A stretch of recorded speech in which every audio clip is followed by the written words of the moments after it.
There's more to imagine when you listen. So let your imagination soar with Audible. Audible has audio titles from every genre that will inspire you to imagine new worlds, possibilities, and ways of thinking. As an Audible member, you get to choose one title a month to keep from their entire catalog. Enjoy an exciting reawakening of a beloved classic with the Audible original David Copperfield by Charles Dickens, produced by Academy Award-winning director Sam Mendes, starring Ncuti Gatwa, Helena Bonham Carter, and Theo James. This adaptation breathes new life into a familiar tale. New members can try Audible free for 30 days. Visit audible.com/imagine or text IMAGINE to 500-500. That's audible.com/imagine or text IMAGINE to 500-500. Are you struggling to close deals? Cold outreach is wasting the time of both the buyer and seller at every stage, especially when sellers are using shallow and outdated data. Your organization can overcome these challenges with technology that translates comprehensive, high-quality buyer data into real-time insights. These deeper insights empower sales reps and teams to adopt the habits of top performers, which leads to better outcomes, like more pipeline, higher win rates, and larger deals. We call this deep sales. And we've built the first deep sales platform with the next generation of LinkedIn Sales Navigator. Right now, you can try LinkedIn Sales Navigator and get a 60-day free trial at linkedin.com/trial. That's linkedin.com/trial for a 60-day free trial. Let LinkedIn Sales Navigator help you sell like a superstar today. Just go to linkedin.com/trial and get started. Welcome to How to Survive with Danielle and Kristine, the show that teaches you how to survive the things that can kill you. Like heat waves, fire ants. How about kidney stones? Oh, all of those sound terrible. And also the things that just make you wish you were dead. Like too many lamps? Or your zipper being down, Garen? Embarrassing. Made you look. How about being kidnapped as an adult? Oof, that doesn't sound good. It's not going to be as good as this theme song. Ba-bum. Ground is shaking under our feet. Mountains on fire, flooding in the street. Can't breathe the air, can't fight the feeling. Gobbling down Xanax ain't the way to be dealing. Gotta do better than just getting high. We gotta stick together if we're gonna survive. How to survive. How to survive. Welcome to How to Survive with Danielle and Kristine. Oh, we already said that. I say it every time. I know. Kristine, how are you doing? Aside from trying to find a bathing suit you want to show me, how are you doing? I'm a bit tired. Yeah. I did not have a great night of sleep. I was awakened By cat? my daughter. Okay. And That the was my second cat. guess. So what happens is if Alex comes into our room, Yeah. the cat doesn't like it. Oh. And Okay. so the cat will start attacking Does Alex. the cat sleep on your bed? No, the cat sleeps in one of those little donut beds. You know what those are? They're like soft little beds. Yeah. Next to Sally's little donut bed. There are two donut beds. Oh, cute. One small one, one big one.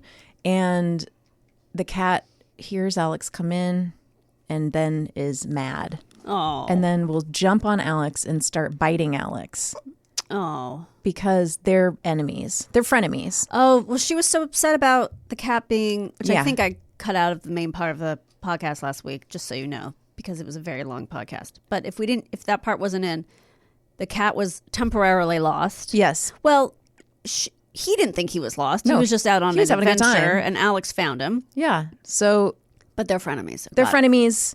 You walked in today and said, "Ta-da! It happened.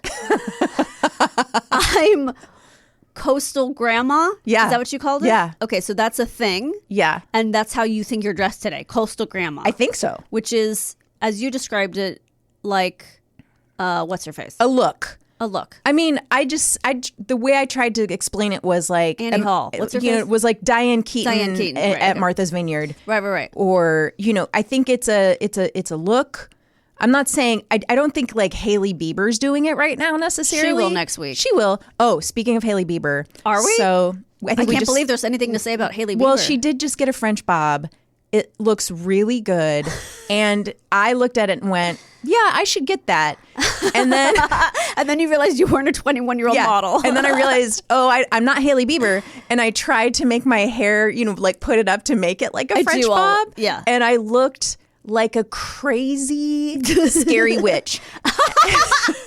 Oh, I'm so interested in this story. Did you guys hear about that plane crash where the parents, this is kind of dark, but like all the parents died and the little kids lived? Yeah.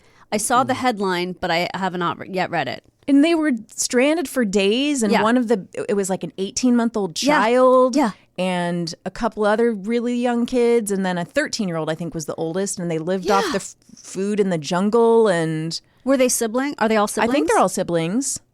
How was it that all the adults died and the kids didn't die? Just luck? Just weird? My luck, assumption was like maybe they didn't know the crash was coming. They were sleeping and like kids stay all loosey-goosey. It's like, you know how a baby can fall out of a window and not get hurt? Yeah, we just talked about that the other day, how we like when they were little, we like dropping our babies out of windows because and making them bounce up. It's so fun. So cute. Should we do a parenting podcast? Because we're so good at. I think we might need to do a spin-off. Yeah, a spin-off is how to survive our parenting tips. You won't. But I did gummies and I watched Succession. Oh, that's fun. Oh, that's a weird combo. Yeah, I probably did it make it more I was emotional? Weeping. You were weeping. Okay. Yeah. Did you guys watch it? Yes. Okay, Roman. That was the most tense episode for me. That killed me. Yeah. So, that killed me. Do we, again, this is several weeks out now, so I don't think we're spoiling anything. And plus, which we already knew the dad was dead and it's just the funeral. But I was thinking about it today. Mm-hmm. I didn't cry that much for my mom. My mom was nice. Like, why is the emotion of like, it can't just be that their dad is dead because he was such a horrible person. Is it what it means for a parent who was such a failure as a parent to die? Is that what it is? Do you think that's what all the emotion is about? That's a really good question. Or am I just a robot and and everyone dies when their parent? I mean, of course I cried when my mom died, but I'm just saying, like, he was such a horrible, rotten father and human being. But I guess it doesn't matter if he's your father, right? Is that the idea? I think Roman is most affected because I don't think he ever got the validation he wanted. Well, none of them did. That's true. Well, but he was also... Kendall did, kind of, because of that letter. Oh, that was a cross out. We all know that was a cross out. I think that, well... He wouldn't underline his own letter. Yeah, I mean, and he was physically abused by him, too. They might have all... I mean... They've only said Kendall for some reason. Yeah. I mean, Roman for some reason. Yeah. That's a really good question when somebody's that, narcissistic and a little bit of a sociopath and they're your parent. I mean, it almost feels like there's more, it could be they're crying out of relief a little bit too. It's like a mixture of feelings and it hits differently. And it's also TV. Right, it's more interesting if they have big emotions than if they don't. Maybe, yeah. I'm just trying to say the psychology of the character because everything else I've understood along the way, but ever since he died, I'm like, they're all this upset. I mean, clearly they're not all that upset. What's his face? Cameron. Yeah, Cameron's reaction seems the most reasonable. Yeah, where he's kind of like, I'm going to keep moving on. That was really funny when he was like, can I read my... Connor. When he was like, can I read my eulogy? And they were like, this is actionable. I know.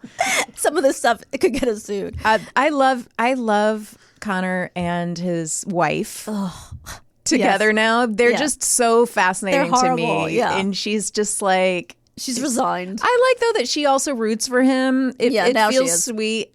The two of them together really fascinate me.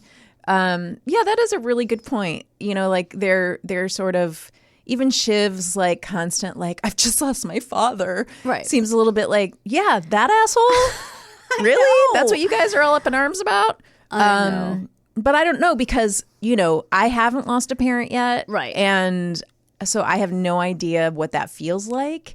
And also, I wouldn't know what it would feel like to lose a parent like that. Right. But, so many mixed feelings, I guess. And also, they're all trying to be him, which is weird because they're all just broken human beings. Yeah. I mean, obviously, they're all broken people. Yes. The only problem I have with the episode, not enough McFadden. Not enough Tom. I know. No Tom. Yeah. More Tom. We always want more Tom. Always want more Tom. God, he's the best. Greg is so funny. Oh, what did he say? He just has these weird throwaway lines that are like, I know. why did you say I know, so he funny? had He said something- one too, and I can't I remember know. what I it can't was. remember either, but he had a couple of laugh out loud moments. This. Oh, wait. What did they wasn't it want like- him to do? Tackle? Yes. His dad. Tackle pigs? His grandpa. Farmer? Yeah. Oh, I loved when he was like, so Babes farmer, is I'm the top left casket spot then available? Like that was the part. I'm not saying it right, but front right. Front right. Is front right Like, available? should I inquire about the front right or something like that? Yeah. That was Greg. so Gross. stupid. I like his watching him. I don't know, just move through this world. There's a really interesting piece in the New York Times about talking about class and talking about succession and how in that world, you know, we all in America prize this idea of the person who sort of the Horatio Alger story, the way we move from like a place of nothing to get everything. Yeah. But in that world, the worst thing to be is a striver. The worst thing to be is a person who wants to be them. Like the worst person to be is the woman who has the wrong bag, who doesn't already know. So like the worst person Right. to be is Tom. Like Right. she, But aren't they all strivers? she says to him when she insults him, Yeah. and she's giving him all these things, you're a striver. And to them, that's the worst thing to be, is to want what they have. Yeah, And I it's remember really that, but interesting. They all want it too, and they're all striving too. They're all the whole Well, for series. power, but they Yeah. already have wealth. Oh, So- it's about wealth. So it's not- this interesting thing about like the worst thing to be is new money. I was gonna You know, say, you is that got to what that hold means? the Right. 100 bills up to the light. Like to not already know those markers of class that they are born I knowing. see.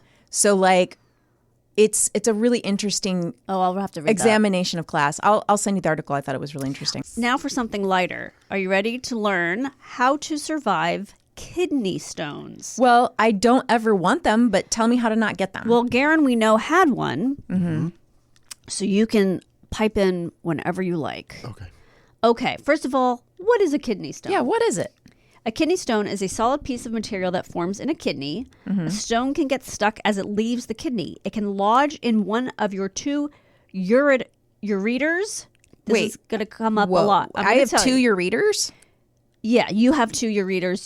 There are 6 ureters in this room. These are the tubes that carry urine from your kidneys to your bladder. Okay. So your urine is, I guess, in your kidneys, goes to your bladder. Okay, so it can lodge in one of your two ureters, the bladder or the urethra. Does it look like this? Okay, I have to explain for the audience that before we got on air, we decided to draw pictures of how each of us, how Kristine and I look in bathing suits, and she drew the most unflattering picture of herself that cannot possibly be accurate. I should like- give myself some hair. Physically makes no sense, and so she just showed it. Now she's just drawing Kathy. Ack. All right. I just gave myself some hair. Is there hair on your head or hair somewhere else? No, hair on my head. Okay. I try to maintain the clown bush. Okay. Jesus Christ. Multicolored? What does that mean? I am one paragraph in. Okay, or the urethra, which is the tube that carries urine from your bladder to outside your body. Oh. Okay, kidney stones may be the size of sand or gravel, as large as a pearl or even larger. Ooh. A stone can block the flow of your urine and cause great pain. A stone may also break loose and travel through your urinary tract all the way out of your body without causing too much pain. There are 4 major types of kidney stones. Calcium is the most common type of stone. Calcium can combine with other substances such as oxalate, which is the most common substance, to form the stone. A uric acid stone may form when your urine contains too much acid. A struvite stone may form after an infection in your urinary system, and cystine stones are rare. Cystinuria, the disease that causes cystine stones, runs in families. Did they tell you what kind of stone you had? No, Okay. they did not. You call them right now. Ask them. If We you're got to find out. I wonder if there's a way to find out. Yes, if you kept it, you would have found out. But if you don't have it, there's no way to find out now. It dissolved or something. If your doctor suspects that you have a kidney stone, you may have diagnostic tests and procedures such as blood testing. Blood tests may reveal too much calcium or uric acid in your blood. Blood test results help monitor the health of your kidneys and may lead your doctor to check for other medical conditions. Urine testing. The 24-hour urine collection test may show that you're excreting too many stone-forming minerals or too few stone-preventing substances. For this test, your doctor may request that you perform 2 urine collections over 2 consecutive days. P.S., by the way, I just did a urine collection yesterday into today, not for kidney stones, for copper. And I had to You've been sucking on pennies? Yes. I had to, for luck.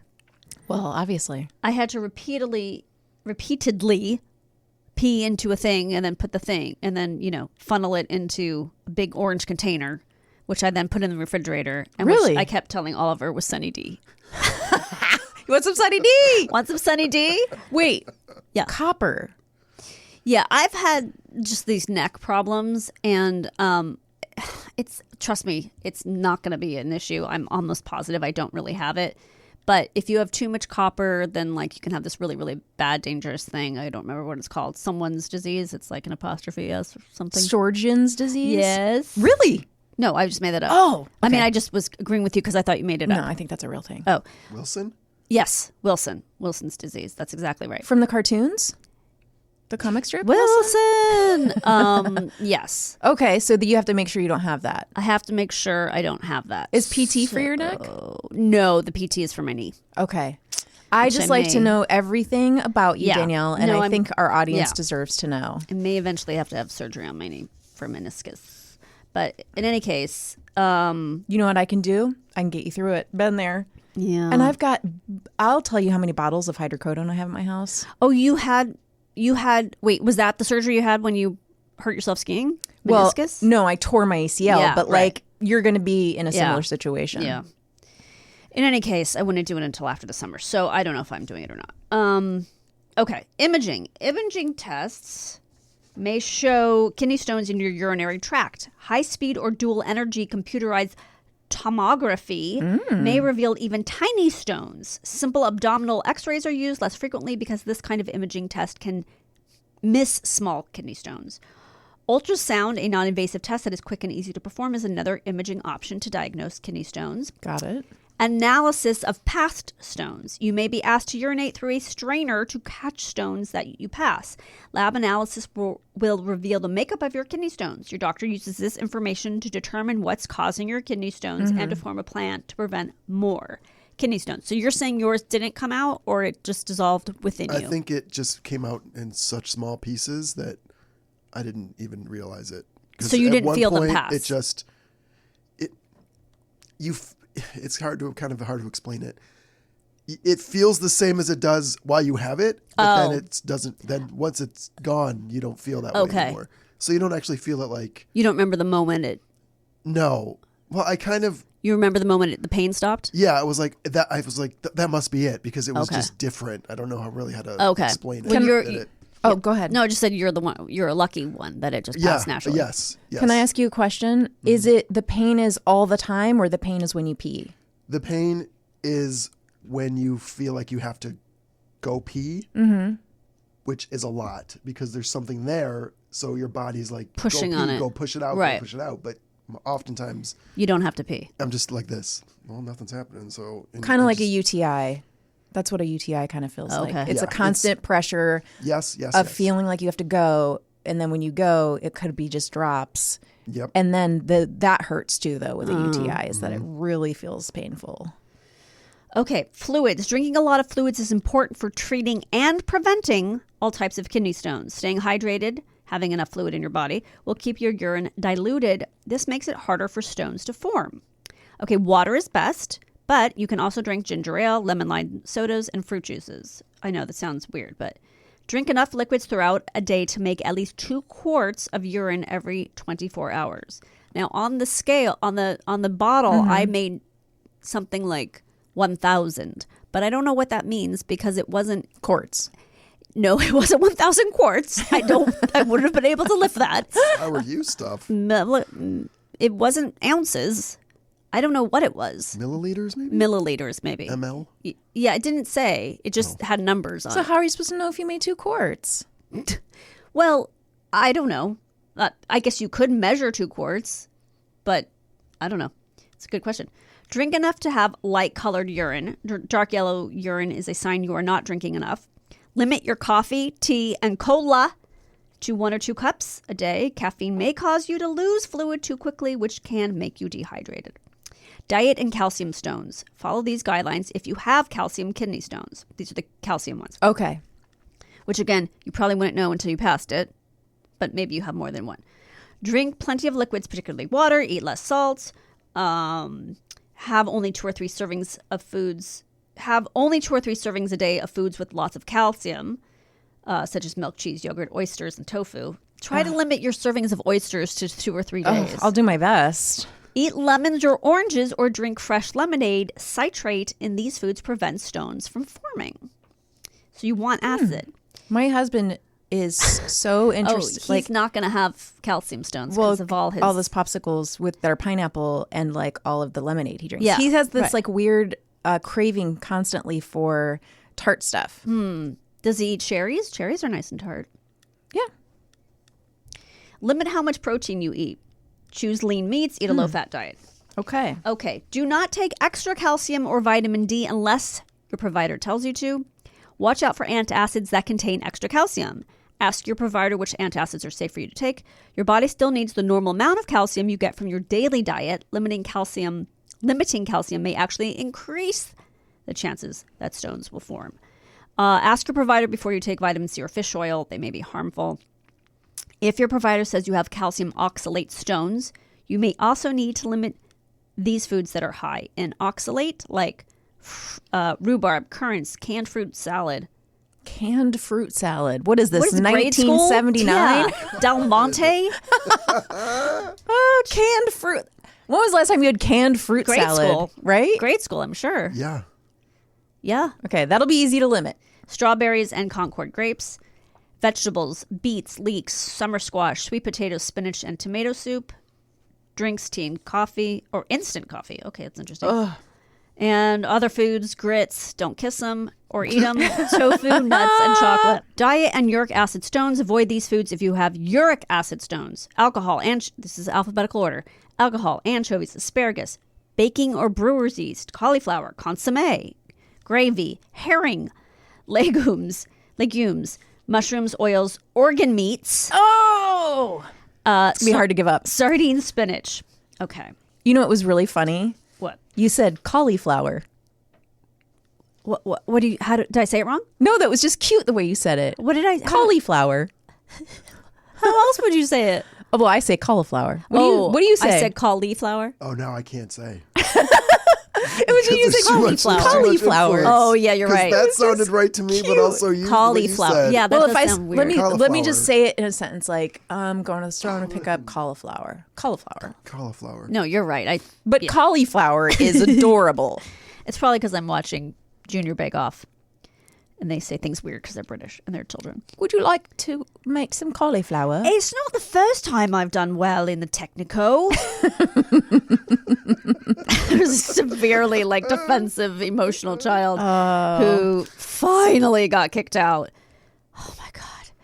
Everything he presented was a mess, but then somehow would taste good. But his aprons were it was like a bloodbath. Yeah. But of chocolate. All right. I got to watch that with my kids too. When to call the doctor. Contact your provider if you have severe pain in your back or side that won't go away, blood in your urine, Nope. fever and chills, vomiting, urine that smells bad or looks cloudy, a burning feeling when you urinate. I mean, yeah, call your doctor. Any of Don't those, ignore I think that. I think I'm going to, just at one of them, I'm calling my doctor. Yeah. What to expect at home. Okay, so now you visited your provider or the hospital because you have a kidney stone. You will need to take self-care steps. Okay. Let me know if you did this, Karen. Drinking extra water and other liquids. And other liquids. Celsius. Oh, what did you drink? I always drink a lot of cranberry juice. But Well, I are guess you it's- talking about cranberry cocktail or cranberry juice. You don't mean real cranberry juice. It was sweet, right? You mean ocean spray, right? Yes, ocean spray. Yeah, That's not tons of But sugar. that's but not cranberry juice. I cut it with water. Oh, okay. That's good. I don't do Like you do for toddlers. Yes. Karen's a giant baby. I am a giant toddler. Eating more of some foods and cutting back on others, like we talked about. Taking medicines to help prevent kidney stones. Taking medicines to help you pass a stone, like anti-inflammatory drugs or alpha blockers. Did you have to take any of those? I think they gave me something like that, but I didn't. I got a little bit nervous of the Side effects? No, that it might be addictive or something for the pain medication. Okay. They give you an opioid. Yeah, I still have it. You may be asked to try to catch your kidney stone. You can do this by collecting all of your urine and straining it. Your provider will tell you how to do this. I think it seems pretty self-explanatory. Spaghetti strainer. They gave me a little contraption. Yeah, but you didn't. I didn't even bother with it. I was like, I'm not gonna sprinkle all over this thing. Okay, well, the thing I've been peeing into is very easy. You just put it over your toilet. It's a big plastic bowl you put over your toilet. No, mine was like it looked like something you would get at a convention, like somebody put a sponsored thing on it. It's like a realty name on the side.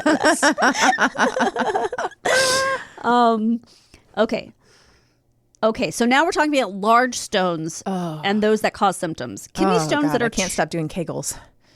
I can't start doing them. I literally don't know how to do them. I can't do them. Kidney stones that are too large to pass on their own or cause bleeding, kidney damage, or ongoing urinary tract infections may require more extensive treatment. Procedures may include using sound waves to break up stones. Whoa, really? Yes. For certain kidney stones, depending on size and location, your doctor may recommend a procedure called extracorporeal shock wave lithotripsy, ESWL. ESWL uses sound waves to create strong vibrations, shock waves, that break the stones into tiny pieces that can be passed in your urine. That's wild. I know. The procedure lasts about 45 to 60 minutes and can cause moderate pain, so you may be under sedation or light anesthesia to make you comfortable. You could just go to like a Metallica show. Just when the light, like a light show? Well, like them, go see them live. Oh, the sound waves. And because it's so loud? It's so loud and you just wear earplugs. Yeah. And you just go to the parking lot. You know that's how they make their beer? No. Metallica has a brand of, whiskey, sorry. Okay. Metallica has a brand of, I believe it's whiskey, that they say is made in barrels that are exposed to their music, which somehow causes sound waves and infuses your whiskey or some bullshit. I don't know. It's absolutely insane. Is Jimmy going to go? He's not a Metallica person. Is he? He's not going to go see them at SoFi. No. Okay. ESWL can cause blood in the urine, bruising on the back or abdomen, bleeding around the kidney and other adjacent organs, and discomfort. That's not what you want. Like, that feels like worse than what you already had. Wait.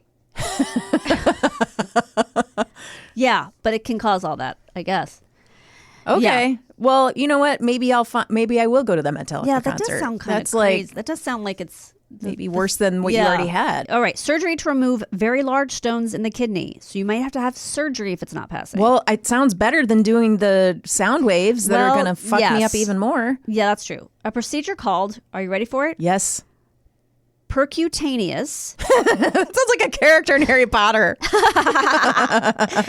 Nephrolithotomy. Oh, that one. Okay, now it sounds right. Involves surgically removing a kidney stone using small telescopes and instruments inserted through a small incision in your back. Oh, that's what I did. But not for, Oh, they did an incision? Yeah, 2 of them. I had 2 incisions. I thought they just stuck a needle in it.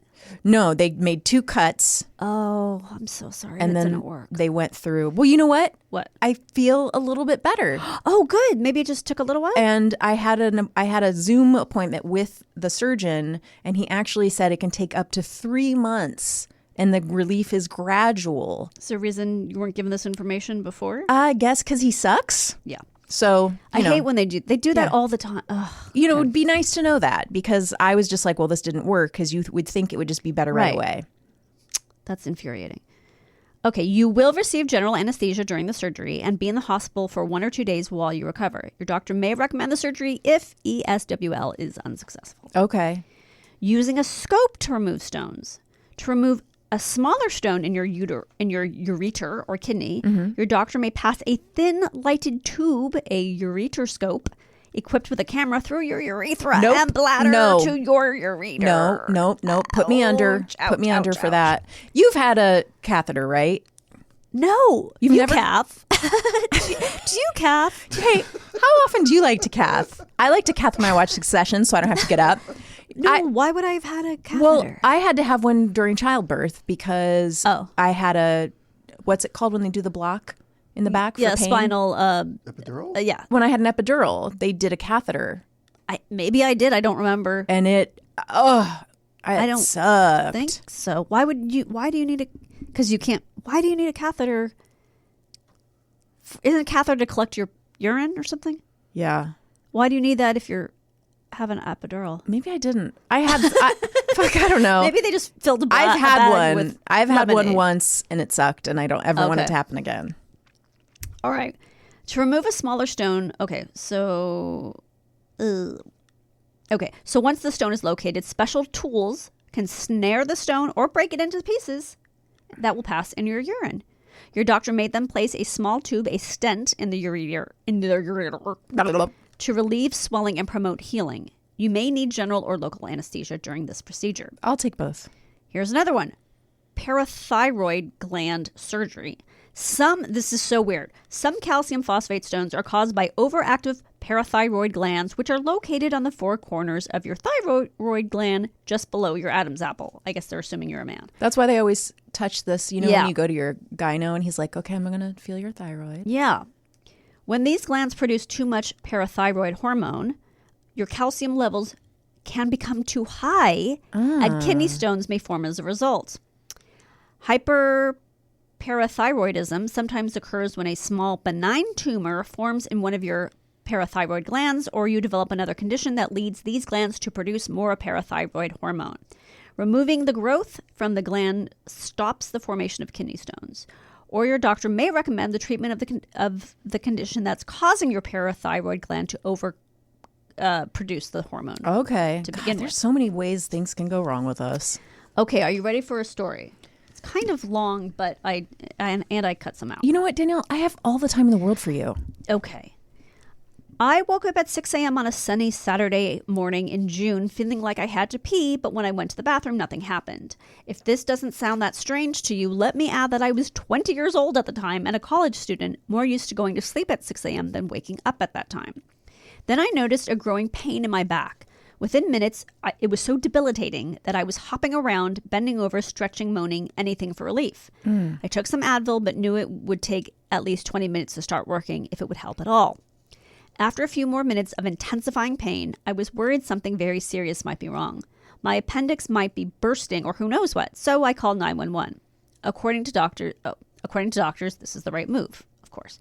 In a few minutes, I was in the back of an ambulance. While I was still in pain, I felt relieved that I was getting care. Then a miracle happened. Just as we pulled up to the hospital, the pain stopped. I felt normal but shaken. What happened? Was I actually in any danger? Would it happen again? My pain had subsided, but they wanted to check me out anyway. After a conversation with the doctor, they ordered blood tests and a CT scan. The scan confirmed that I had a small stone that had traveled into my lower ureter, meaning I might soon pass it. I was relieved to learn I probably wouldn't die that day. They sent me home with a sieve and some pain medicine. But being 20 and stupid, I threw the sieve in the trash. Karen. I wasn't going to pee into a screen to collect a stone and send it to the crime lab for analysis. It's a mistake I regret until this day. A week later, I passed the stone. I know because I felt it. Just a little blip as I was peeing. No pain. I was relieved to know that the episode was over. My dad was a pediatric urologist who also gets kidney stones, and I asked him what I should do next. He told me to cut down on foods with oxalates, including Coca-Cola. This was painful for me because at the time I drank about 6 Cokes a day. Oh my God. Well, more painful than a stone? I thought hard about listen to this. So I thought hard about his advice and reluctantly switched to Diet Coke. Yeah, that'll fix it. I would only learn 10 years later, when I had my second stone, that Diet Coke, while less caloric and ultimately more delicious than Coke, wrong, still contained the dangerous oxalates that sent me to the hospital in the first place. I mean, why would you think It's not diet in kidney forming. I don't know. Kidney stone. Anyway. I'm mad at this person. Their dad is a urologist. I know. It's so weird. It was July 4th. I was at a barbecue with some friends. I took a break. No, this is 10 years later. Yeah. I took a break to pee, and what I saw in the bowl below scared me to death. My pee was the color of rust. Another trip to the urologist and another scan confirmed it. This time it was too big to pass, and lithotripsy was the prescribed treatment. On the day of the procedure, covered only by a flimsy hospital gown, I was placed in a warm, shallow bath of water on a bed of thick plastic, the water to better convey the sound waves. I was told. They put me to sleep, and when I woke up, it was indeed like someone had kicked me in the back 1,000 times. Ooh. Again, I was told to pee into a sieve, and again, I made the reckless, youthful decision to ignore the doctor's advice. What? This guy is bananas. He's got what's coming to him at this point. It was then that I switched to Coke Zero. I'm joking. Okay. It wasn't until the summer, just a few weeks ago, while I felt the familiar back pain that comes with a kidney stone. I was on a vacation in a remote rural place, biking through the woods, when my back started to ache. I pedaled faster as the pain got worse, knowing I might not make it home before being overwhelmed. Finally, after a few hours of rolling around on the bed and freaking out my dog, I relented, and my wife drove me to the emergency department at the small rural hospital. I was the only patient, but I was certainly making up for it by my volume. I never felt such pain. I was screaming, pacing, moaning, squeezing my wife's hand, anything to get through each wave of pain. After a few hours of observation to make sure the stone didn't get worse, they sent me home and told me to come back if I started throwing up and couldn't stop. Whoa. I would not need to be told that. There was no urologist in the area, they said, so unless I passed it myself, I would have to be evacuated to a bigger hospital where more sophisticated procedures could be done. The next 2 days were among the toughest in my life. I barely slept, ate nothing, and endured endless waves of pain. The opioids they gave me did nothing. After about 48 hours, the waves slowed down and became less intense. Vacation now ruined, my wife and I decided that I would go back home and see a urologist to decide what to do next.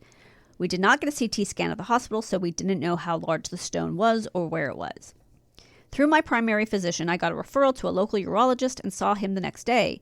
It was a Friday, and the initial pain was on Monday evening. He examined me and ordered a CT scan. The machine in the hospital was available, but I was told that my physician's office didn't have the manpower to get the prior authorization from my insurance company that would be necessary to make the procedure done right away. American healthcare. I spent the whole rest of the day trying to navigate the Byzantine world of health insurance and found out that I couldn't do the paperwork myself, and that even if I did, if I made any kind of mistake, I would be penalized by my insurance company.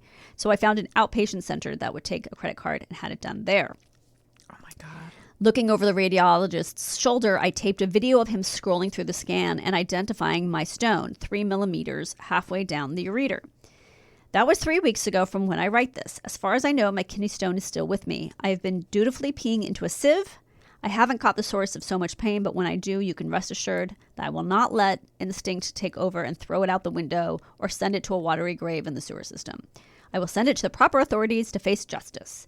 And so I can know what kind of stone it is to try and prevent this from happening again anytime soon. Oh my gosh. So that's why you want to know what kind of stone it is, because then you know what to avoid and what to add into your diet. Oh my gosh. Because there's all those different kinds of stones. Well, we'll be hoping for an update on his stone. Yes, and what his caffeine intake is now, and what his Coke of choice becomes. Yeah. Yeah, they didn't explicitly tell me to catch it. They just said if you want to see it or keep it.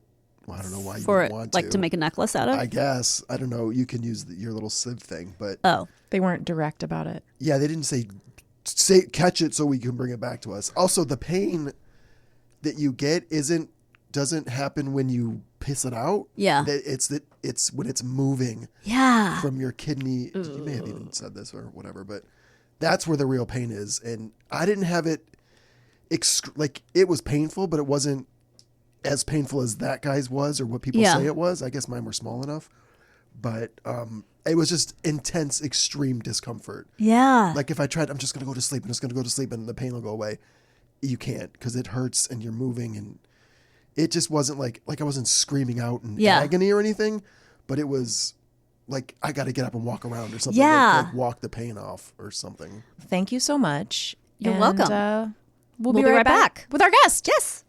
Fall is here, and if you want to sleep in the coziest bed imaginable, you have to start with Boll & Branch's best-selling 100% organic cotton sheets. You'll spend every night wrapped in buttery, breathable softness and feel your sheets get even softer with every wash. Discover the difference with Boll & Branch's 30-night guarantee. Plus, get 15% off and free shipping on your first set of sheets. Visit bollandbranch.com and use code WONDERY15. Exclusions apply. See site for details.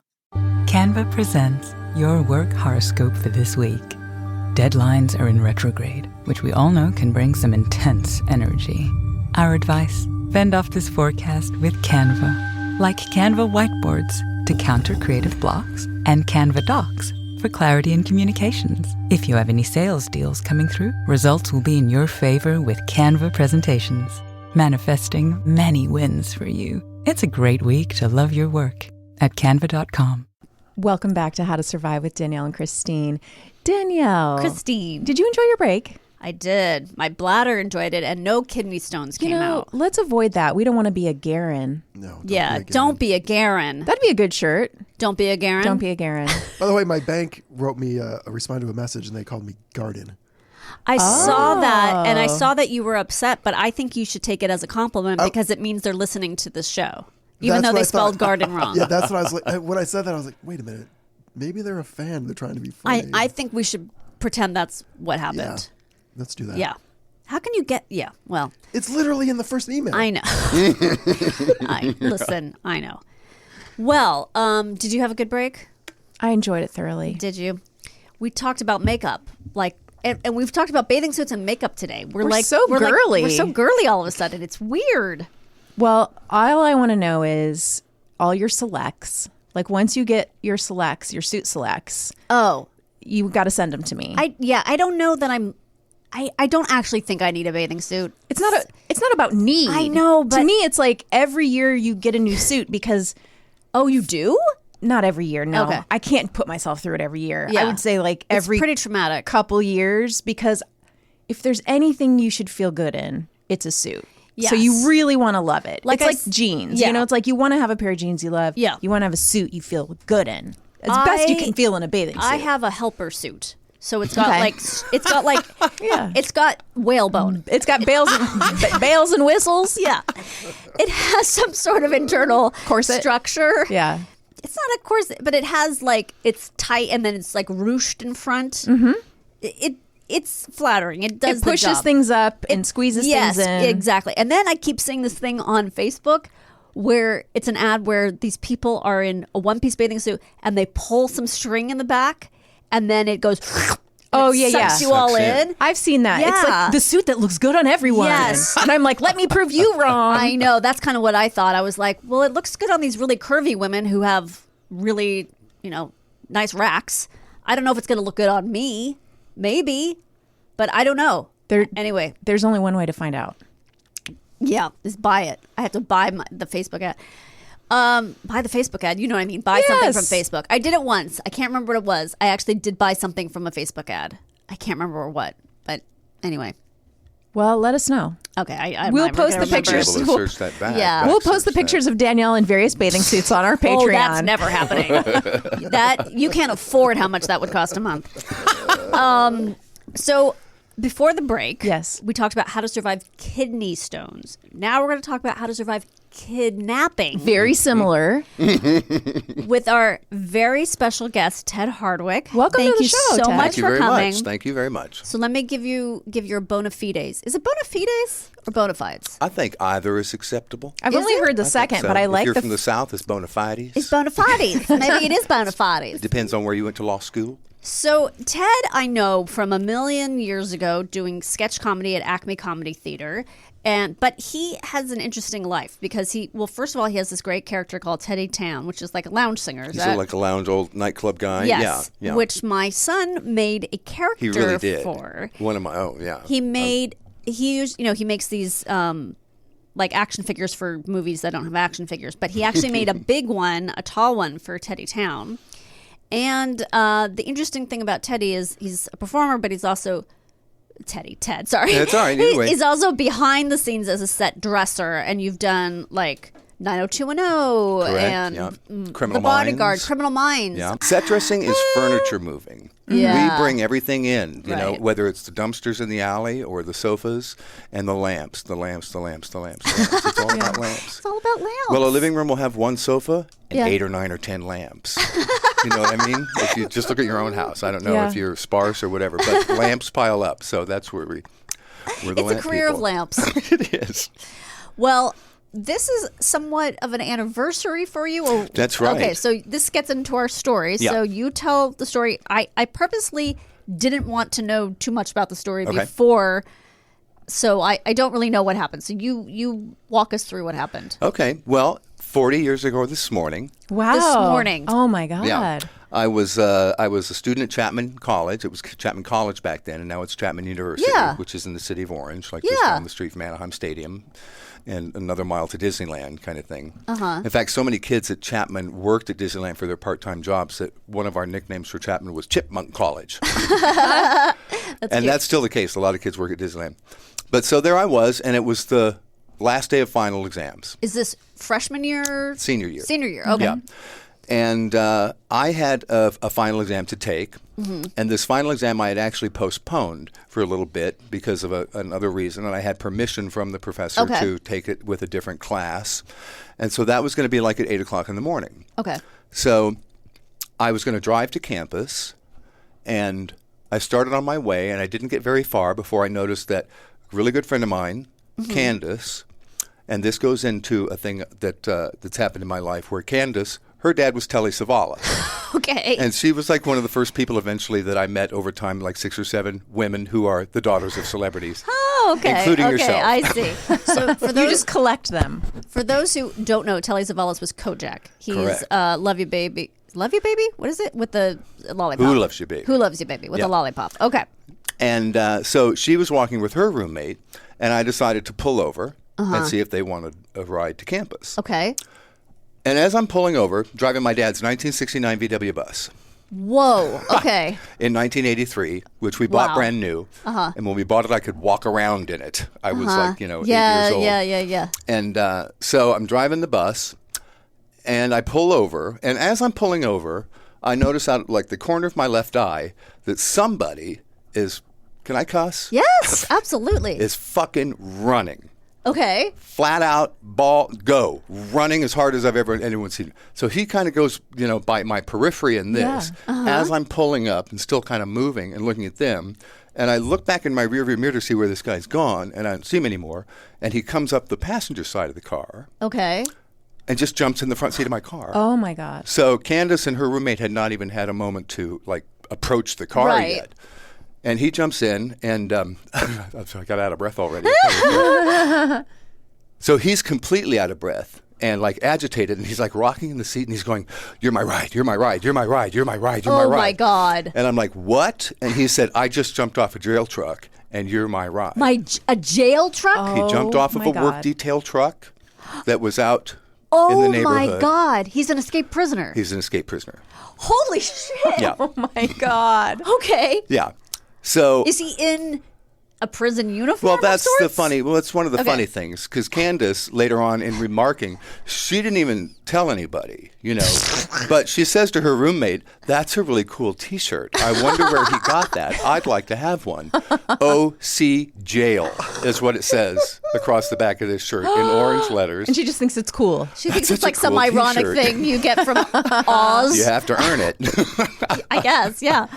So I don't say anything to those two girls, and I just say, "Where do you want to go?" Okay. And so we head out, and the short story where he wanted to go is he wanted to go to his mom's house in the Norwalk Downey area. I don't know if Well, you're you familiar are with desperate that. if you want to go to Norwalk. Yes. I worked in Norwalk for a long time, Oh, so okay. I know where it is. Yeah.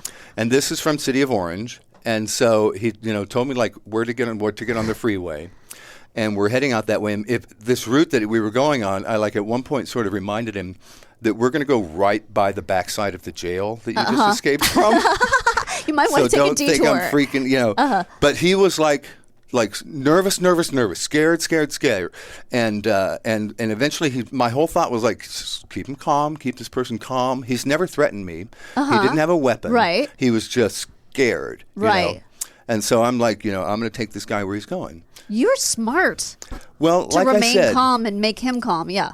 and part of that is that being 6'7". Yeah. I could tell already that I could kick the shit out of him if I needed to. Okay. All right. You know what I mean? Yeah. He was like this. This comes up later, but so we're like on the freeway, headed to where he wants to go, and he starts like telling me his story and like what's going on. Okay. And he had been in jail and had been arrested for traffic warrants. Oh, okay. He had a 30-day sentence with this traffic warrants. And he was down to about 3 or 5 days left in his sentence. Okay. He had been in touch with his girlfriend while he was in jail. And there came a point where he couldn't reach her. And he began to think that she might have taken their savings, they'd say $1,500. Okay.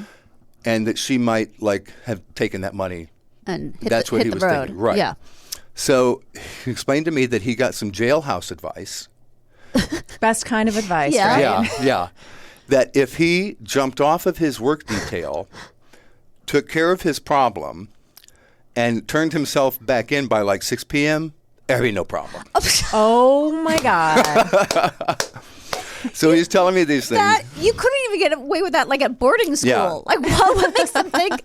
Yeah. Oh my And so he's God. telling me things like that. And then at one point he looks over and he goes, I'm driving this bus, right? And he can tell that I'm tall. He goes, man, you look tall. How tall are you? And in those days I was only like 6'5". You grew after college? Kept growing. I kept growing my feet too. Yeah. I had a Jesus. size 13 when I got out of college. I wear a size 16 now. Wait. I know. What? Some people keep growing, Okay. Danielle. Some don't. Yeah. You know that's where I first went was maybe Oliver will grow even more after. Well, no one in my family is even 6 feet tall. My mom How or did my this dad happen? it just happens. Wait, there's no grandparents or something? My mom, if you like press her, she goes, I might have had a tall uncle. And then the joke is, but the milkman was pretty tall too. Oh, gotcha. And so it was like an out of nowhere kind of height that I had. Do you have siblings? You have siblings? 2 brothers, yeah. I'm in the middle, yeah. But are they as tall as you? Not no. even 6 feet. Not even 6 feet? Yeah. That's crazy. I know. And I you think don't have so, a too. pituitary No, issue or I mean, anything. I hope they would find that eventually with all the other Right. things they've been looking for. Okay, so to So- reset, you're in the car. He's told you his brilliant plan, which, by the way, makes no sense because if he does find her or doesn't find her, it's not going to change anything if he has to get back by 6 o'clock. Right. I don't So think it was a well thought out plan. It doesn't Right. seem. Hence the fucking balls out running Right. he was doing. Right. You never. It's like running for your life kind of running, which you never have to do if you think about Right. it. And so I knew he was. But he was calming down. He Okay. was calming down, and he was telling a story, and he was becoming grateful. Thank you, man. Thank you so much. Thank you. Let's just get to where you're going. Was like the phrase I kept like using. But he asked me how tall I am, and I said I'm 6'5", and he goes, oh, I'm 5'7". Oh. And so he goes, what do you weigh? And I say, about 170. He goes, oh, I'm 165. Which comes in handy later on when the cops say, can you estimate his height? Oh my God, that's amazing. He told me his. That's what I said. I can tell you everything. I can tell you his eye color. He's 5'7", and they're like, "How do you?" And He told- he's 170. He told me. How did he tell you? The cops thought that was really funny. It is really funny. But so we're going on down the road and getting to the place, and he mentioned like his height and his weight, and he told me his whole story of why he was going. And so we get to the neighborhood where he wants to go, and it's just a little residential neighborhood, a subdivision. And he wants to go first to his grandma's house. Okay. And I don't know why, but we went to his grandma's house, and while pulling up to the house, he could tell by looking up his grandma's driveway that she wasn't home. Okay. But he wanted to see if he'd get into the house for some reason or not, so he goes into the house. Okay. I had a chance to split at that time. So that's what I was going to ask. While you're driving, does it ever occur to you I should drive him to a police station? I should what was your thought process? It took me a long time to realize I'd been kidnapped. Right. And I didn't realize that until I dropped him off finally and was headed back to campus. Okay. So he goes up the driveway and he comes back to the house and he says, I'm right, she's not home and I can't get in the house and stuff. He goes, would you take me to my mom's house? And I said, dude, I can take you one more place and then I got to go. Okay. And he's like, okay, thanks, man. Thanks, man. Thanks. So I took him to, and it was in the same little neighborhood, like around a couple of 2 or 3 turns away is where, and I let him out of the car, and I headed back to campus. Okay. And I was like, wow, that was weird. Yes. It's super That's weird. crazy. And at the same time, I'm going, that guy's kind of an idiot. He's a real idiot, yeah. He did not, and he was like, I think he was like 26 or 27. When you're 22 and still in college, he had a girlfriend and lived in a house and had a job, and he was like had a full adult life. Yeah. Yeah. And I thought that was like, old enough to be a full person, Right. which it is. So I'm driving back to campus to take my final exam. You made it. Well, that was my plan. Okay. I'll go back to campus. Yeah. And Business as usual. Yeah. So I get back to campus and I go up to the classroom where the final exam is taking place, and I start to get this kind of feeling, sweatiness, things like that. And I'm late, and I like knock on the door and I go in, and the professor, this woman, looks at me and I sort of ask her to come outside into the hallway. And she goes, "What's wrong? You look awful." And I said, "I'm not sure, but I think I just got kidnapped." And so in this echoey hallway, she's like, "Oh my God, did he have a gun?" Oh, no. I said, no. And so, bless her heart, her advice was, "You should go home and have a drink." Oh my God. It's like about 9:30 in the morning. I love it. And so I thought, that's not really the best advice. So I went to another person who So you didn't take the test? Correct. Okay. And it was in a public relations class about campaigns, about mounting PR campaigns. Okay. And when I took the class, I thought it was about political campaigns, which really I thought was interesting. And so like the first day of class, I'm like, oh, this is not about And what was it about? About mounting a PR campaign. Oh, and, got it. For a new company, you had to make up a fictitious this or that. Okay. And so I wasn't satisfied with that advice, and I was like, still didn't know exactly what to do. So there was a woman who was the assistant to the heads of our department, the communications department. Mm-hmm. She was 26, also a full woman, full adult, who we all respected, and she was like, we thought of her as like an adult or a second mom or an aunt, And so I went to her, and I told her what happened, and she was like, "You shouldn't call the cops. They're going to think you're involved. They're going to think you were sitting there waiting for him, and you're going to be in trouble." I wouldn't call the cops. And she knew people who had been arrested. That's how adult she was, That's what you look up to when you're 22. Right. Yeah. And so I didn't like that advice very much. This is crazy. And there was another woman that we knew on campus, and Chapman back then was 1,500 students. Okay. Now there's 1,500 in the film school. Yeah. So a huge amount of growth is taking place in those days. But since it was such a small campus, there was a woman who was like the director of campus life or student life kind of thing. Mm-hmm. And I knew her from being involved in other things on campus, and I'd been there for 4 years. And on her resume was that she was a trained crisis intervener. Oh, okay. Great phrase, in which I was like, that's in my head. Yeah. I'm going to call, I won't say her name, but, not because she did badly or anything. But she's the daughter of a famous person. No. Jenny Bogart. Colin Hanks did go to Chapman for a while. Okay. And one of Ted Danson's sons went, I think, for all 4 years. So it became, it was a gathering point. I don't know. Interesting. So I called this woman, and she's in a meeting. And I'm still in the communications office. And so I said, well, would you please let her know that I've called and it's urgent, and as soon as she could call me back, that I really appreciate it. And so that was like the tone of that thing. So I waited like 10 minutes, and I just started to get I began to think, like, what happens when he finds his girlfriend? What happens if he hijacks another car? Right. What if he's on a fucking tear through his neighborhood right now? And I was like, and I'm sort of like, I didn't want to drive him, Right. And so, like I said, I was like, I think I might have been kidnapped. So I call the office back and ask, would they please pull her out of the meeting, this student life director, and that it's really quite urgent. And so this sort of goes along with, like, when you're funny or you do improv and things like that, that sometimes you're not taken seriously. Oh, gotcha. So she comes out and she's mad when she answers the phone. "What is it, Ted?" And I was like, I don't know exactly what to do, but I think I might have just been kidnapped. She's all very funny. I'm in a meeting and I can't, and I start crying. Oh. And I start like a 22-year-old boy, just So she's, oh my God, I'm so sorry, come to my office. So I go down to her office and I tell her what happened, and we decided we should call the police department. Yeah. And report this. So I called the police department and I said I had a run-in with an escapee from Theo Lacey is the name of that big Orange County jail down there. Okay. And so I had to run in with one of your escapees.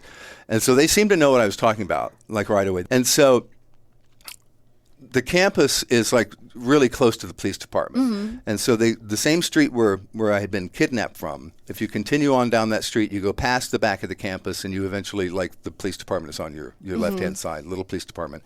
So I went in there and I was interviewed by detectives and other officers. And they eventually asked me the whole story. They thought it was very funny that I knew his height and his weight. And they said, we're going to show you a photo array. And, they always explain, we're not saying that anyone who's suspected of this is necessarily in these photos, but we're going to have you look at them. Mm-hmm. And I started to think, I can't picture him. Mm-hmm. I can't picture him in my head. I don't know if I'll be able to identify him. I really didn't know. And they laid out these pictures, and they're about the size of a passport photo. Okay. And there's 5 of them next to each other. And he was right in the middle. Boom. Yeah, that's you him. could identify him. I saw his name, all 3 of his names, first, middle, and last name, which I won't say either. Did he give it to you, probably? He did not. We did not number? exchange names. Okay. No. And I didn't ask him his name, but I saw it there. And I've since Googled him a few times over the years. I find nothing about him. So they're interviewing me, and I'm giving them all this stuff. And so eventually, since it's county jail, and so it's the deputies, the county sheriffs that handle the jail. Mm-hmm. So eventually 2 sheriff's deputies come and pick me up. And I'd been dealing with this with a detective who was in a jacket and slacks and tie and all that. And these 2 the deputies come in and they're like jeans, t-shirt, baseball cap, and huge weapons. They're not even trying to hide under anything. And so what they do normally during their workday is serve warrants. Go to houses, pick up people, find them, and arrest people on warrants. But if there's an escapee, then they take that over too. Okay. So they I'd given all this information, and they wanted to retrace the steps and to show where I dropped him off. So I rode with them in the back of their plane vehicle. Oh, I wanted to mention, too, that while the Orange Police Department was taking me up to campus, we drove by this girl that I knew, and she looked over, and I'm in the backseat of this cop car. And she looks away again like, could be, Hardwick, Who knows what he's up to? Yeah. And so we retraced those steps, and I take him back, and I showed him Grandma's house, and I showed him around the corner where I dropped him. And as we got closer to the house where I dropped him, I'm getting nervous. I'm sorry. Is this the same day? Yeah. Okay. Yeah. Yeah, you're like, what if he sees me showing the police? Exactly. And I did get that. So I'm like, hey, I don't know if so I like scooch way all down. 6'5" of you trying to scoot down. And one of the cops gives me his baseball cap. And I'm like, with the tiny pointing fingers, I'm like, that's it. That's the house right there. And they're all, they're just really sort of grizzled kind of cops. And they're like, well, we're going to take you back to campus and we'll swing back by and pick up that knucklehead after lunch and this and that. And I'm like, okay. So by that time, it's like almost 3 p.m. Okay. After explaining everything to the cops and all of that. And so I go back to campus, and it's the last day of finals, so it's going to be kind of a party afternoon and party day. Okay. And also on the same street where I got kidnapped, like 2 houses behind where I got kidnapped or down the street, is where my fraternity house was. Oh, okay. So we go back down, and the cops are going to drop me off. And I said, and there's people on the front porch of the frat house. And I said, let me off here. So they see me get out of what is an unmarked, sheriff's car. And they're like, what the fuck happened to you? Where you been? What happened? I'm like, I got fucking kidnapped. They're like, liar, bullshit, don't believe Hardwick. But this woman who was the director of campus life, and she lived right next door in a campus-owned home. Okay. And so I'm all, go ask her. Yeah. Go. So like 11 people go running across the lawn. Did you get kidnapped? This is hilarious. Yeah. I can't even picture you in a fraternity. It's so bizarre. Well, it did. It happened. I had a good time. I had a good time in my fraternity. But I always imitate them like this. Yeah, I bet. And so that was like the end of the kidnapping. And I'm trying to, I wrote out some chapters. And yeah, it's crazy. Yeah. And so I went through all of that, and then I was going along, and during the summer, I wasn't hearing from anyone. And eventually I got a telephone call from the defense, from this guy's defense lawyer. Mm-hmm. And he was like, you don't have to talk to me, and some people would consider me the enemy, as far as this goes. And I'm like, oh, I don't feel that way or anything. Uh-huh. And I said, you're the first one to call. And he said, so like the prosecutors haven't called you at all? I said, no, I haven't heard from anybody. Uh-huh. And I told this guy, the defense attorney, that in the interim time, I had sort of thought about this, and that I didn't really want to press charges for kidnapping because he was going to be in a lot of trouble for escape. Leaving, yeah. And so I was like, bless his heart, he's not a bright guy. A kidnapping charge is a huge charge. Yeah. And so, I thought, and this is my plea bargaining in my mind, he's going to be in plenty of trouble for that. And so I told that to the defense guy, and then I continued to work. I worked on campus my senior year, the whole time I was at Chapman. Okay. And so I was in the president's office at work, and I got a call from there, and it was from the courthouse. And they were saying, all right, you need to be in the victim witness room at 10:30 this morning. Oh. And so, like I said, I'd never heard from them before, and I was like, boy, I'm at work. I don't know if that's good. And I assumed I was going to be interviewed, by the prosecutors. And so she goes, no, the trial is scheduled for today, and your subpoena says you have to be here at 10:45. And I was like, well, I have not received a subpoena, and when I do, I will appear. And I hung up. And then I thought, really, all day, fucking marshals are going to come in. They're going to come in and take me down and all that stuff. But so that was sort of the end of that part, and I didn't hear anything else until because I had spoken to this defense lawyer, so he might have cued them into what my plan was, since the prosecutor never called. And so that was the last I heard for a while. And then eventually, some months later, I got a courtesy call from the prosecutor's office, DA's office, that the prisoner had been released. And so if you're a victim, you get a courtesy call that they've been released. And he had served his time for the escape. What? Wait a second. Months? He got a 6-month sentence. That's it? But you don't have to serve all that. So I don't know how long it was. But 6 months when he had a 30-day thing for traffic warrants? Yeah, that seems like a lot, actually, because he didn't get charged for kidnapping. Because he didn't press charges. I know, but it just seems like escaping prison is always like... But it wasn't prison. It was jail. Sorry, jail. It was jail, yeah. And it was only, it was nothing violent, right? It was traffic stuff. No weapon. Yeah, he didn't have a violent past, and he had never threatened me. Right. He was very grateful. Ted, that was an amazing story. Yeah, that was Thank God really good. You're safe. Very safe, released unharmed, as it said in the tiny clipping from the next day. Yeah, I saw that. That was crazy. Well, thank you so much for coming on. It was a banana story. Thank you very much. And we'll be right back with What Did We Learn Today? Want to teach your kids financial literacy, but not sure where to start?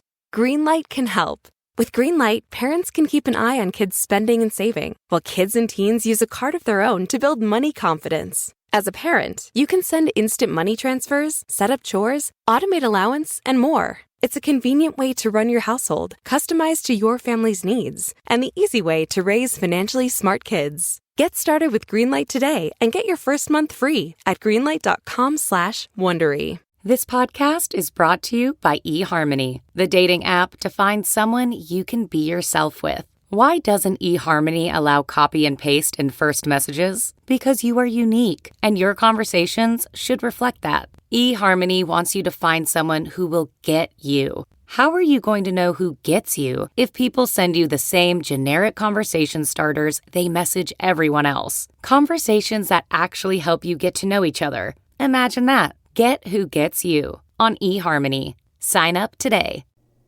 Chris. Yes, Danielle. Garen. Yes. Are you ready to learn what we learned today? Yeah. It's bathing suit season. Prepare for shame even though you likely look amazing. Woohoo! Be aware of how many your readers are in a room at all times. Oof, I'm going to start counting from now on. Yep. Wilson disease. Oh, boy. Let's hope I don't have it. Wilson disease is a rare genetic disorder that is passed from parents to children. It prevents your body from getting rid of extra copper in your system. Your body needs small amounts of copper from food to stay healthy, but a buildup of too much copper is serious. It can result in brain damage, liver failure, or death if not treated. You don't have that because your parents don't have It's it. genetics. Yeah, I don't think I have that. 1 U.S. fluid quart is equal to 946.35 milliliters. Oh, so I probably had about a quart of pee? Is that possible? Sure. A quart in just one? Well, yeah, I guess it's possible. Didn't you say it was supposed to be 2 quarts a day? No. That's for if you like have kidney stones and you're trying to get rid of them. Okay. I don't have kidney stones. It was just for a sample of my pee. Okay, fair enough. Metallica's blackened whiskey uses a proprietary sonic-enhanced maturation process dubbed Black Noise that literally pummels the black brandy casks that held the whiskey with low hertz vibrations. The sonic treatment agitates the whiskey, maximizing the extraction of flavor from the wood. That's what they claim. I don't want it. I don't want it. Like a child with broccoli. I don't want it. I want to drink. You know what I'll drink? I'll drink vodka-infused Taylor Swift song booze. It's probably going to taste like brandy. lavender flowers. I don't want to taste. Does she have a drink? No, but I would drink that. I don't want to taste Black Noise. My fucking life is hard enough. Yeah, you don't need Black Noise. Do you need to drink Black Noise? I definitely don't. Maybe White Noise. Why do we need that? I don't know. Thanks, Danielle. I learned so much from you. I learned so much from Garen and his What Did We Learn Today. They're great. I don't know if the audience knows that he's the one who looks all this stuff up for us. Garen, we really appreciate you. We tip our hat to you, Garen. Oh, thank you. I tip my beret. Oh, nice. And everybody, don't forget to check out our Patreon. We've got a new bonus episode. Really funny. I haven't even recorded it yet, but we know it's awesome. We know it's going to be one of our best. And like us, subscribe on all of our socials, leave us a review. That costs nothing. That's free. Yeah. We've got a newsletter.